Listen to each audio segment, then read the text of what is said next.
Bonjour, bienvenue à l'été dans ma cuisine. Aujourd'hui, on mange nos mauvaises herbes.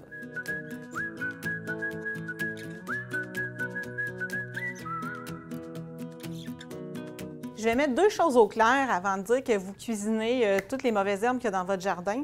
De un, soyez sûr de ce que vous cueillez. Alors, important, là, je fais un survol aujourd'hui avec l'émission, mais vous pouvez aller vérifier sur Internet. Il y a plein de ressources qui existent à ce niveau-là. Et puis, deuxième chose qui est super importante, quand vous cueillez vos mauvaises herbes ou que vous cueillez ces trucs-là, c'est super important que les terrains n'aient pas été traités avec un pesticide, soit herbicide ou insecticide, parce que bien sûr, ça rendrait nos choses un peu toxiques.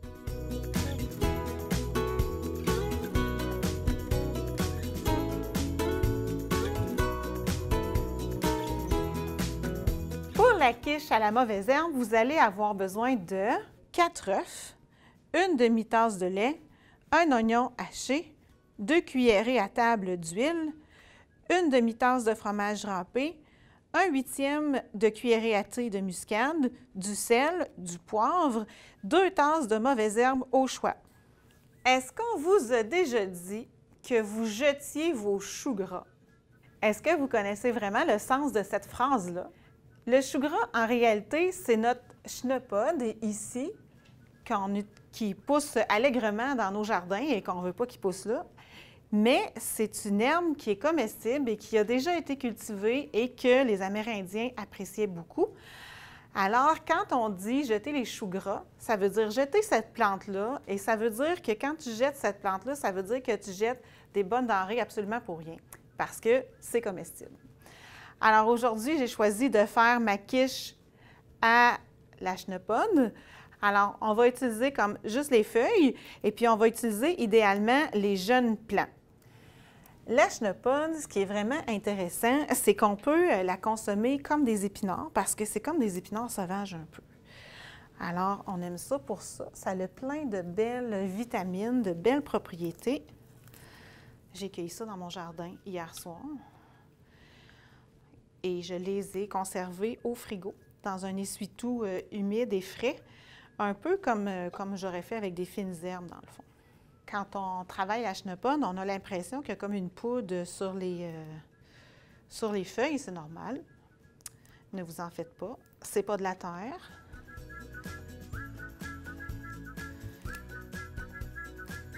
Bon.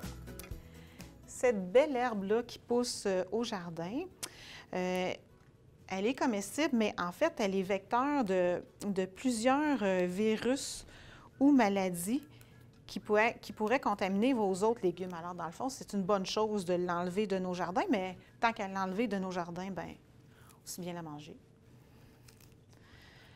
Pour la quiche à la chenopode, on va, dans une poêlonne, faire revenir l'oignon, l'ail avec les feuilles de chenopode qu'on va déposer, dans le fond, d'une pâte à tarte.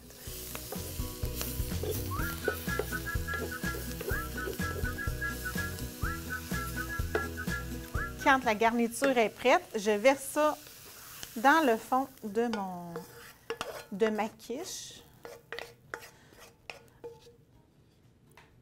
Vous allez constater que ma quiche aujourd'hui, je n'ai pas pris une pâte brisée régulière, j'ai pris une pâte philo, j'avais un petit restant dans le congélateur que je voulais passer. Alors, aujourd'hui, j'ai pris une petite pâte philo. Je vais fouetter mes œufs.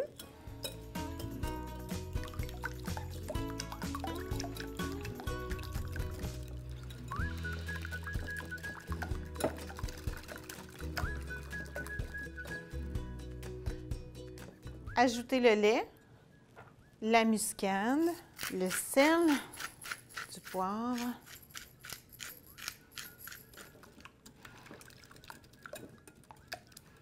Je vais déposer mon fromage. Plus le fromage est fort, plus que c'est savoureux, mais c'est vraiment une question de goût, encore une fois. Je vais verser mes œufs dessus. Hop là. Et j'envoie ça au four 35 minutes à 350.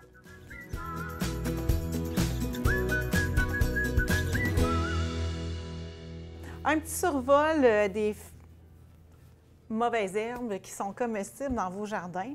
On peut commencer par la marguerite. La marguerite, ce qui est intéressant, c'est que quand elle est jeune, on peut consommer la feuille dans nos salades, c'est vraiment très bon.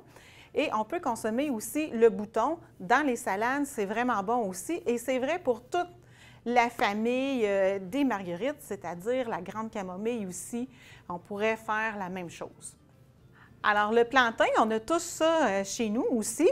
Alors, c'est super intéressant, le plantain en salade. Les feuilles de plantain sont vraiment riches en antioxydants, en protéines aussi. Et les fleurs aussi, vous pouvez les mettre là, dans une salade sans aucun problème. Et vous cuisinez ça, encore la feuille, comme si c'était des épinards. C'est très parfait.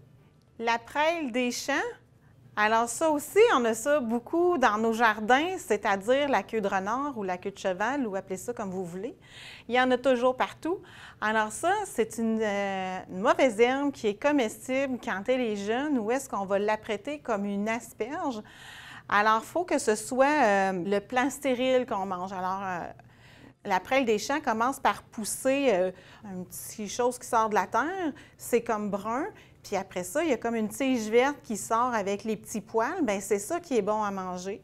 Le consoudre, alors les jeunes feuilles ont un goût un peu de poisson, tandis que les feuilles qui sont plus vieilles ont un goût d'épinard. Et ça aussi, c'est rempli d'antioxydants et de plein de vitamines, entre autres le potassium et le phosphore. C'est vraiment intéressant. La racine du consoudre aussi, elle est comestible, que vous pouvez apprêter un peu comme un salsifis ou un panais.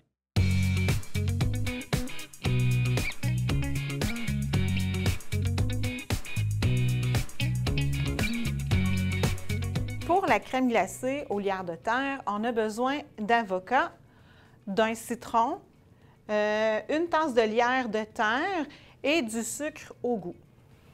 Le lierre de terre est une mauvaise herbe vraiment commune à tous les jardins. Vous savez, ces belles petites fleurs, des belles petites feuilles dentelées avec les petites fleurs mauves. Alors, c'est de la même famille que la menthe, que l'origan. Et fait étonnant, ça a un goût qui ressemble un petit peu entre la menthe et l'origan. Alors, c'est une plante qui est comestible. Elle a la même propriété que justement ces deux autres cousines, c'est-à-dire qu'elle pousse en hauteur et quand elle retombe, ce qui touche à terre refait des racines.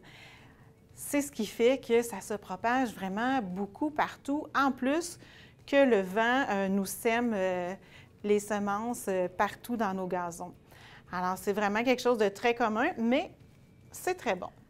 Pour la crème glacée aux lierres terrestres, alors ce qu'on va faire, c'est qu'on va envoyer dans un robot culinaire l'avocat, le lierre, le jus de citron et un peu de sucre. On passe ça au robot culinaire pour que ça fasse une belle purée.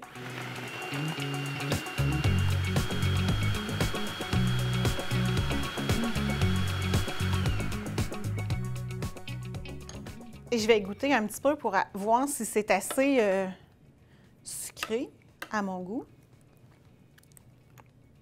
C'est parfait. J'envoie ça au congélateur pour quelques heures, histoire que ça gèle un petit peu. Comme on a mis du sucre et que l'avocat contient beaucoup de gras, ça ne devrait pas geler dur.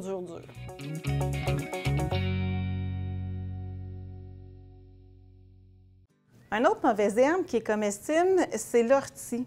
Est-ce que ça vous est déjà arrivé en désherbant dans votre jardin que vous essayez d'enlever une mauvaise herbe, puis vous prenez ça, c'est un petit piquant de rien, mais ça brûle, là. Ça, c'est l'ortie.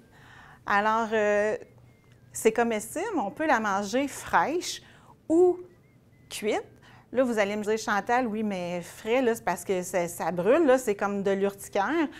Aussitôt que vous allez hacher ou que vous allez cuire, elle va perdre son pouvoir urticant. Alors oui, c'est très possible de la manger et c'est même bon à part de ça. Bien entendu, on va vous parler du pissenlit, où est-ce que les feuilles, on les mange en salade sans aucun problème. Les fleurs aussi sont comestibles et la racine aussi est comestible du pissenlit. On pourrait la couper puis la sauter tout simplement. Alors, c'est vraiment délicieux.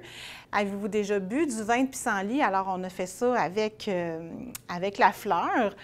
Et puis, on peut la mettre dans une salade aussi pour décorer. C'est vraiment, vraiment bien.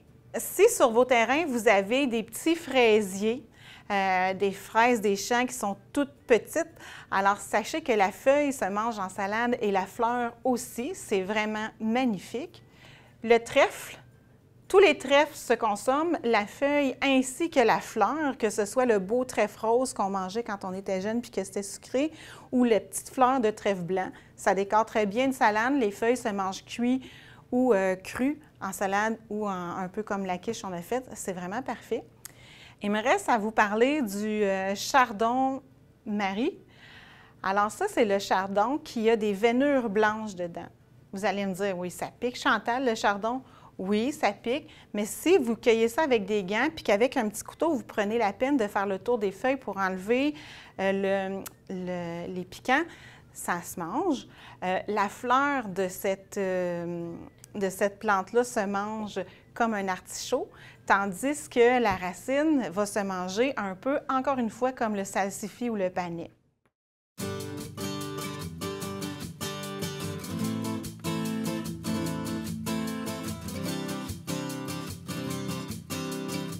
Pour la salade Ndrakla, on a besoin de une tasse de pourpier, une gousse d'ail hachée, une tasse de tomates cerises coupées en deux, une demi-tasse de fromage feta émietté, un petit peu d'huile d'olive, un quartier de citron, 3 brins d'origan et une demi-tasse de concombre tranché.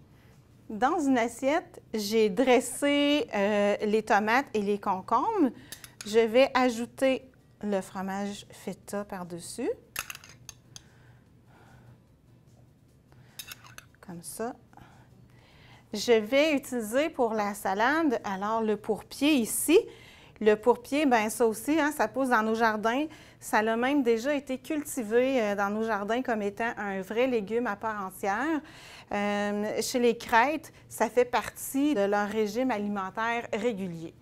Ensuite, dans une poêle, on va faire chauffer l'huile et on va faire frire le pourpier avec l'ail pendant 2-3 minutes. Ensuite, on va ajouter les feuilles d'origan. On va poursuivre la cuisson 1 minute ou 2 et on va déposer le pourpier frit sur la salade qu'on va arroser ensuite d'un petit filet de jus de citron ainsi que d'un petit peu d'huile.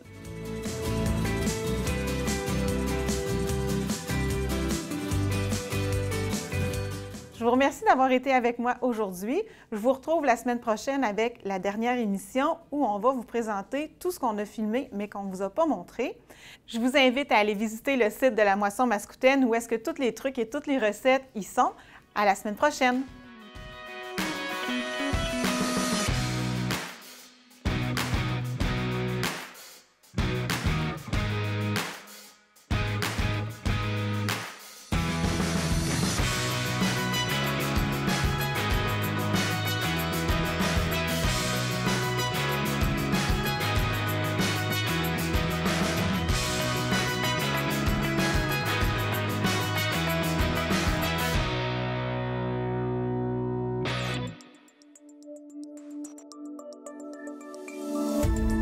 Cette émission d'Accès est appuyée par Cogeco et est rendue possible grâce à la collaboration de la communauté avec Nous TV.